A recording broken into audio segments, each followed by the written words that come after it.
चलिए आगे बढ़ते हैं और देखते हैं दूसरी खबरें। तो देश भर में लगातार एक विशेष सोच की तरह जिस तरह से जिहादी मानसिकता वाले मुट्ठी भर लोग अलग अलग पैटर्न से सनातन को टारगेट कर रहे हैं, तो ये बेहद खतरनाक तरीका है। ऐसी कोई जगह बची नहीं जहां पर ये जिहादी सोच अपना एजेंडा फिट नहीं कर रहे हो। एक ऐसा ही मामला बिहार के स्कूल से सामने आया है। क्या है ये मामला, इस खास रिपोर्ट से आपको बताते हैं।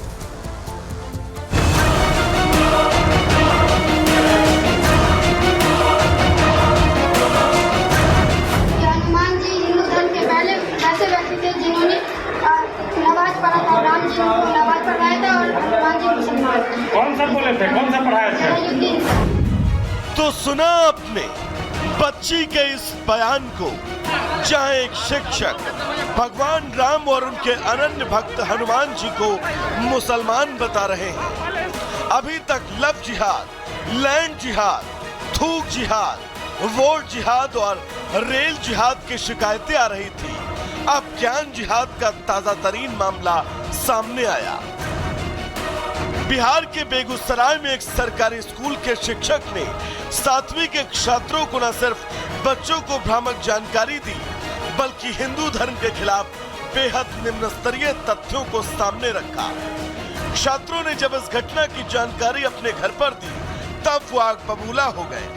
देखते ही देखते बड़ी संख्या में अभिभावक स्कूल पहुंचे।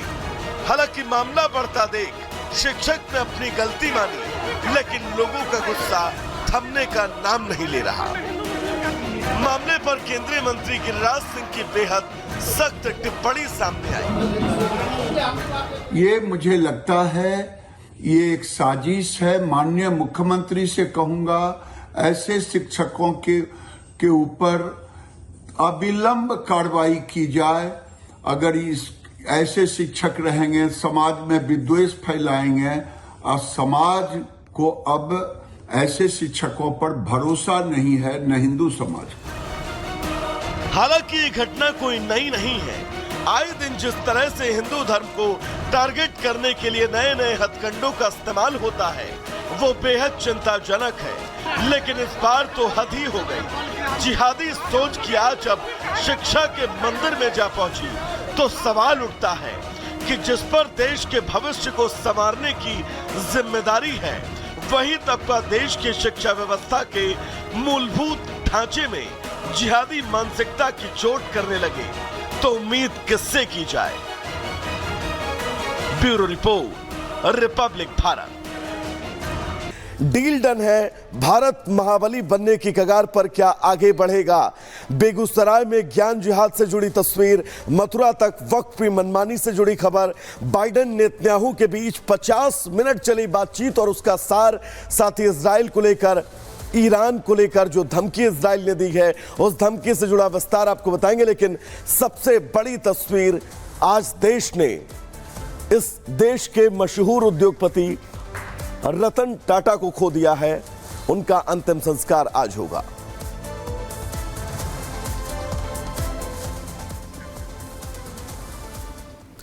और बात उस खबर की जिसने पूरे देश को सन्न कर दिया। जी हां, रतन टाटा नहीं रहे। 86 साल की उम्र में रतन टाटा ने आखिरी सांस मुंबई के ब्रिज कैंडी अस्पताल में लिए। बड़ी और दुखद खबर देर रात आई, उसके बाद से पूरे देश में शोक की लहर है। उद्योगपति रतन टाटा का निधन हो गया है। 86 साल की उम्र में उन्होंने ब्रिज कैंडी अस्पताल मुंबई में आखिरी सांस ली। लंबी बीमारी के बाद उनका निधन हुआ है।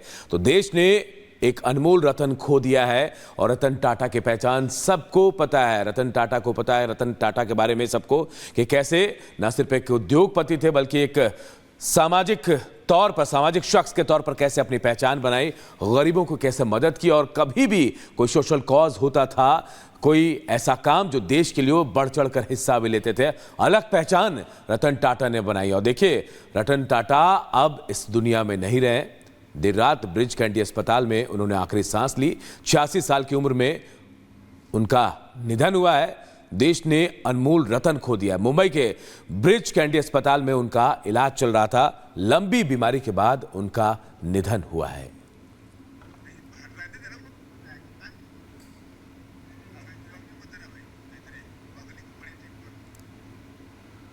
तो बिल्कुल इस बीच आपको बता दें, रतन टाटा का पार्थिव शरीर उनके आवास पर ले जाया गया है। ब्रीच कैंडी अस्पताल से उनके आवास पर उनका पार्थिव शरीर ले जाया गया है।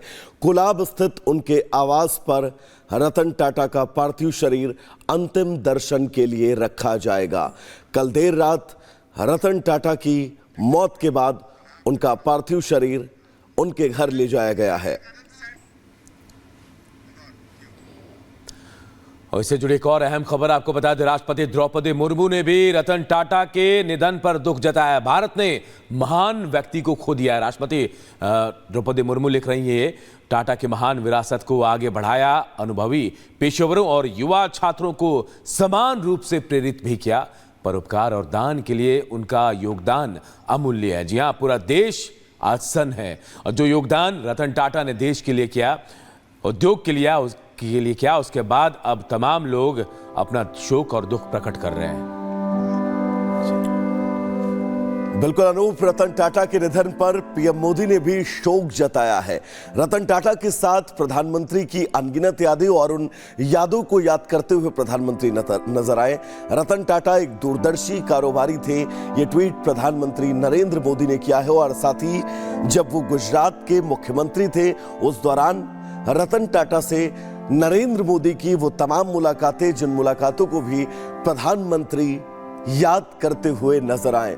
पूरा देश इस वक्त भावुक है, क्योंकि देश ने न सिर्फ एक उद्योग जगत का बड़ा सितारा खोया है, बल्कि एक समाज से भी समाज का वो सितारा खोया है जो समाज के लिए हमेशा सर्वोपरि खड़ा रहता था। और देखिए, सीएम शिंदे ने भी रतन टाटा के निधन पर दुख जताया है। मुख्यमंत्री एकनाथ शिंदे ने घोषणा की कि राजकीय सम्मान के साथ रतन टाटा का अंतिम संस्कार होगा। सीएम शिंदे उनके अडिग फैसले, साहसी रवैया और सामाजिक प्रतिबद्धता को हमेशा याद रखा जाएगा, ये कहा है सीएम शिंदे ने। तो देखिए, पूरा देश आज शोक में है, शोक संतप्त है। एक अनमोल रत्न कहते हैं, वो रहा नहीं। ये भारत का कोहिनूर, हरपला भारत का कोहिनूर रहा नहीं, हमसे बिछड़ गया है, ऐसा मैं कहूँगा।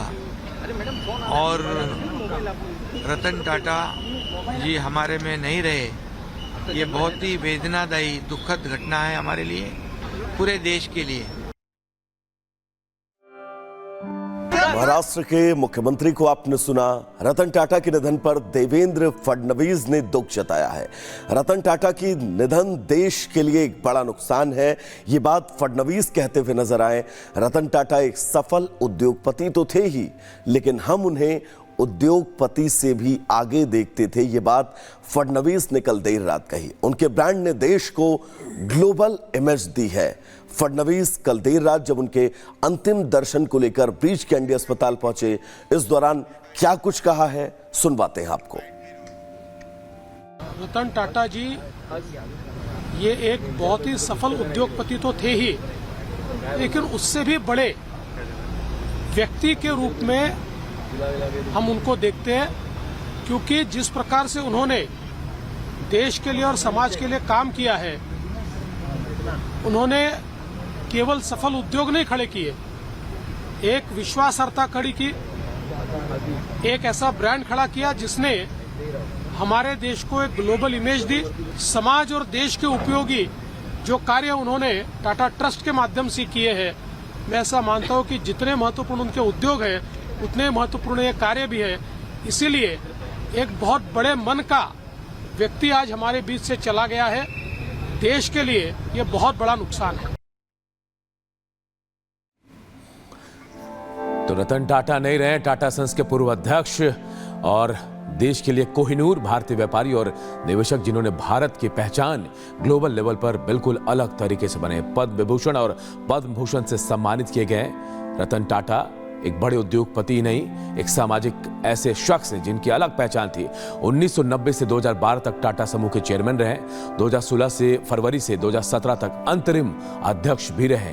रतन टाटा साधारण जीवन शैली अपनाते थे और यही उन्हें औरों से बिल्कुल अलग बनाती थी। मुंबई में रतन टाटा का साधारण सा घर है। सोचिए, इतना बड़ा शख्स एक साधारण से घर में रहता है। टाटा सेडान से चलते थे रतन टाटा।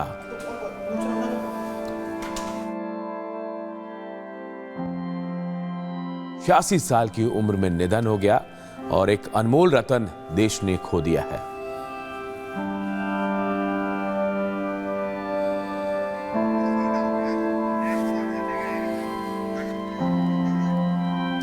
और अब हम आपको ग्राफिक्स के जरिए बताने की कोशिश कर रहे हैं कि कैसे रतन टाटा अनमोल थे, कैसे उनका जाना सबसे बड़ा दुख है पूरे देश के लिए। देखिए, टाटा मोटर्स, जी हां, टाटा मोटर्स जिनका नाम आज पूरे दुनिया में जाना जाता है, रतन टाटा के दिन थे। टाटा स्टील जमशेदपुर में शुरुआत की, सबसे शुरुआती दौर में काम की और आज इसकी पहचान दुनिया भर में बहुत बड़े तौर पर है, टाटा स्टील के उद्योग के तौर पर। इसके अलावा भी कई ऐसे उद्योग थे जैसे टाटा पावर। जी हां, टाटा पावर का नाम भी आज बड़े शान के साथ लिया जाता है और इसमें भी सबसे बड़ा हाथ